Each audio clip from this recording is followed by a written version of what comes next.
먼저 국회 운영과 관련돼서 하나 말씀드릴 게 있습니다. 그동안 국회 본회의장이나 상임위 회의장에서 여러 가지 여야 간에 좀 좋지 않은 일로 국회가 파행되거나 또는 고성이 오고 가는 경우가 종종 있었는데요. 이번 기회에 이걸 좀 바로잡자는 취지에서 여야 원내대표 간 그리고 국회의장이 회동에서 몇 가지가 합의가 됐습니다. 그래서 우선은 본회의장과 상임위 회의장에서 손피켓을 들고 들어가지 않기로 했습니다. 그동안 반복적으로 여야가 입장이 바뀔 때마다 손피켓을 들고 들어가고 그로 인해서 회의가 파행되는 것이 반복적으로 있었기 때문에 앞으로 회의장 안에는 본회의장이든 상임위 회의장이든 손피켓을 들고 들어가지 않는다 이렇게 결정을 했고요. 그리고 두 번째, 국회 본회의장에서 여러 가지 고성과 막말로 인해서 많은 논란이 있었는데 두 가지 경우에서는 더 이상 우리가 어떤 이 회의 중에 고성을 하거나 또는 다른 형태의 발언을 이 플로어에서 하지 않기로 했습니다. 첫 번째는 대통령의 시정연설, 그리고 두 번째는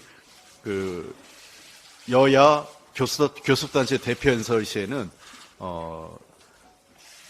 플로어에 있는 자리에 앉아 있는 의원들이 별도의 발언을 하지 않는 말씀을 하지 않는 것으로 우리가 일종의 신사협정 같은 것을 제안을 했고 여야가 이에 대해서 합의했습니다. 그래서 앞으로는 그러한 일이 발생하지 않도록 저희들도 노력을 하겠고요. 국회가 조금 더 새로운 문화가 정착되는 계기가 되었으면 좋겠습니다.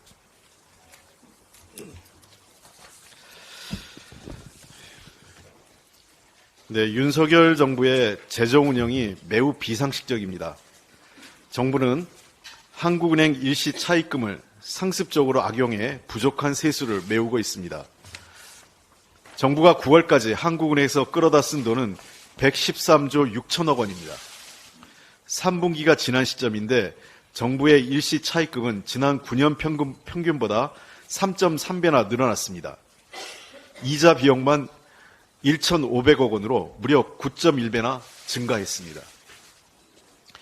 정부는 재정정책을 통해 경기 변동에 효과적으로 대응해야 합니다. 지금처럼 성장률이 1% 남짓한 침체 상황에서 긴축 재정에 집착하는 것 자체가 매우 비정상적입니다. 경기가 악화될 때는 보다 적극적인 재정 운용으로 서민과 중산층의 충격을 완화시켜주고 경기 활성화에 대한 마중물 역할을 하는 것이 보다 합리적인 재정 운영 정책입니다. 지난해 코로나 이후 경제의 불확실성이 높아지고 경기 침체 우려가 커지는 가운데 대부분의 OECD 국가들은 재정 여력 확보에 주력해 왔습니다. 그런데 이러한 세계적 추세와는 정반대로 우리 윤석열 정부는 낙수 효과라는 이미 실패한 경제관념에 사로잡혀 대기업과 초부자 감세로 일관하면서 스스로 재정운용 수단을 상실했습니다. 우크라이나 전쟁 그리고 최근의 중동 전쟁과 같이 대외 여건이 급격하게 불확실성이 높아지면서 고환율, 고유가, 고금리 그리고 높은 인플레이션이라는 사중고에 지금 경제가 어려움을 겪고 있는데 정부는 이에 대해서 어떠한 대책도 내놓지 못하고 있습니다.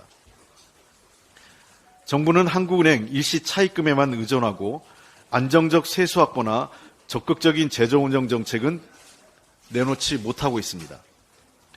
재정 여력이 없으니 지출 억제를 위해 청년, 여성 등 사회 취약계층 예산 삭감이 우선입니다. 정부의 재정 실패 책임을 국민에게 전가하는 꼴입니다. 국민들은 이제 허리를 졸라맬 여력조차 없습니다. 대한민국 잠재 성장률도 처음으로 2%를 밑돌고 내년에는 1.7%까지 추락할 것이라는 분석이 나왔습니다. 2001년 이후 잠재 성장률이 G7 국가를 밑도는 경우는 처음입니다. 정부의 감세 기조는 긴축으로, 긴축은 성장 동력 훼손이라는 악순환이 반복되고 있는 것입니다. 이미 2%대로 추락해버린 잠재 성장률을 끌어올리거나 하락 속도를 늦춰야 하는데 윤석열 정부는 저출산, R&D, 교육에 대한 아무런 청사진을 내놓지 못하고 있습니다. 기후환경 변화, 저출산 고령화 등 우리 사회의 구조적 대응에는 사실상 손 놓고 있는 것과 마찬가지입니다. 당장 총인구가 줄어드는 상황에서 청년 여성의 예산을 삭감하고 있는데 출생률을 지적하는 것 자체가 민망한 상황입니다. 지난 참여정부의 비전 2030과 같은 보다 중장기 국가 전략이 매우 필요한 시점입니다. 한국은행 총재도 경기 침체를 인정했습니다. 정부는 지금의 긴축 재정과 낙수 효과에 기반한 경제정책 기조를 전면적으로 전환해야 합니다. 무엇보다 내년 예산안에 일시차입금 이자 상한으로 3,500억 원을 편성했습니다. 아예 대놓고 이 한국은행의 돈을 빌려서 부족한 세수를 메꾸겠다는 그것을 아예 예산안에 담궈놨습니다. 이런 편법은 절대로 허용할 수 없습니다. 정부는 이런 편법에 의존하지 말고 근본적인 세수 안정 그리고 재정 대책을 세워서 제시해 주기 바랍니다.